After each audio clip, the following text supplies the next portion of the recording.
Assalamualaikum. Welcome back po sa ating channel. Problem natin for today ay mula sa Hydraulics and Geotechnical Engineering. And sasagutin po natin yung comment na mula sa ating kapatid na si Bravo Delta Alpha.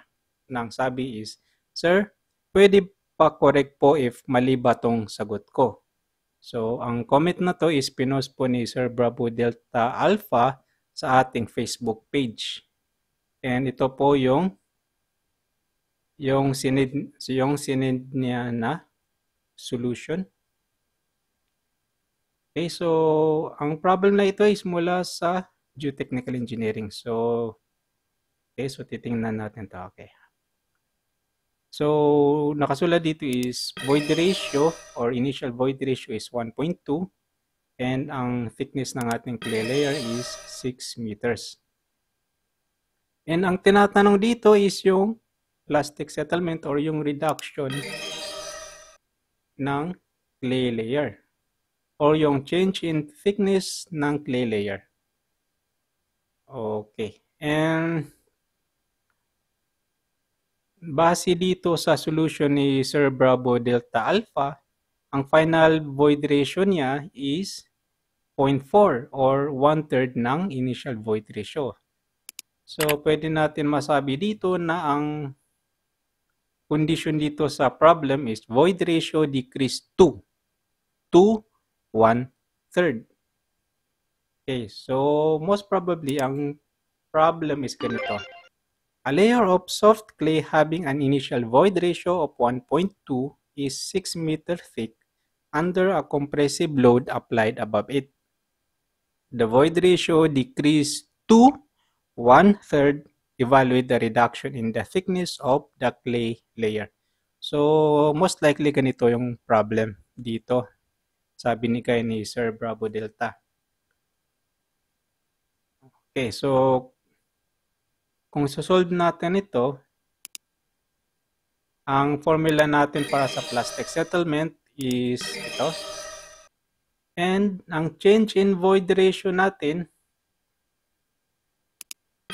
is equal to the difference of initial void ratio and final.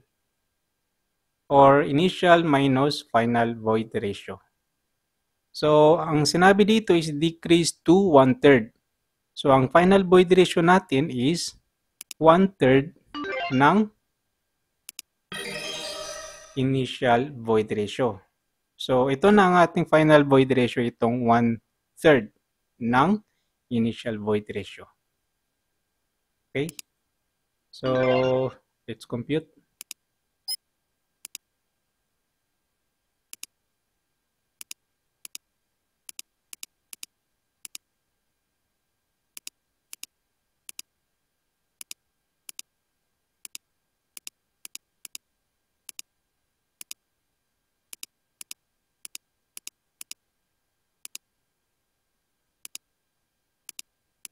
Okay, ang ating plastic settlement or change in thickness ng ating clay layer is 2.18 meters. And kung titingnan natin ang solution ni Sir Bravo Delta Alpha is pareho po kami ng solution. Okay, so kung ang problem na ito, kung sinabi dito sa problem is void ratio decrease to 1/3, then tama po itong solution ni Sir Bravo Delta Alpha. And kung papalitan natin ang question, let's say for example, decreased by 1/3. Kung ganito naman yung solution natin, ay kung ganito naman yung problem natin, ang ating magiging solution dito ay ito. So, ito yung formula ng ating plastic settlement.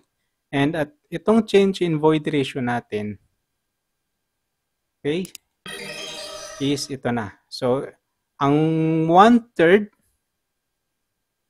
ng initial void ratio natin is itong change in void ratio. So kapag sinabing decreased by 1/3, then ito na ang ating change in void ratio. 1/3 ng initial void ratio. Yan. So, let's compute.